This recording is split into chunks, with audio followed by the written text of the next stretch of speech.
کونړ ولایت چې له ښه امنیت برخمن دی، خو د اسلامي امارت ولایتي مسؤلین بیا د قربانۍ اختر د لمانځلو لپاره د ځانګړو امنیتي تدابیرو د نویل کېدو خبر ورکوي. له هر څه مخکې د لوی اختر د رارسېدو په مناسبت د افغانستان ولسونو خصوصا د کونړ ولایت علماء کرامو، عامو مسلمانانو، مجاهدینو ټولو ته د اختر مبارکي وایو او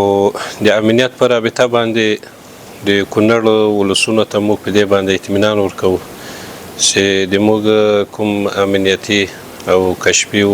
دفاعي مجاهدین دي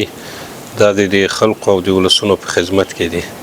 شپه ورځ هڅه کوي چې د اختر په ورځو کې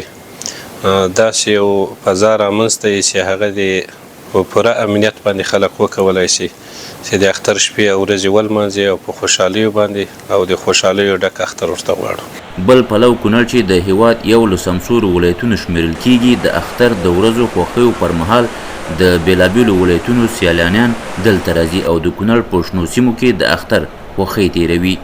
امنیتي مسؤلین بیا ډاډ ورکوي چې د هیواد له هرې برخې سیلانیان راتلی شي او خپلې اختریزې خوښۍ دي ډاډه ولمانځي. ټول ملګري د ولس په خدمت کې او انشاءالله موږ ټول ولس ته ډاډ او اطمینان ورکوو چې رادې شي د کونړ ولایت ته، میلمنو ته، سیلانیانو ته د کونړ د دروجو خوند واخلي او هېڅ نه مشکل موږ نه وینو. الحمدلله ټولو ته اطمینان ورکوو. د یادولو ده په تیر کوچني اختر کې هم د ولایتي مسؤلینو له لوري پیاوړي امنیتي تدابیر نیول شوي وو او د هیواد له بیلابیلو ولایتونو زرګونه کسان د چکر او اختریزو خوښیو په موخه دې ولایت ته راغلي ول.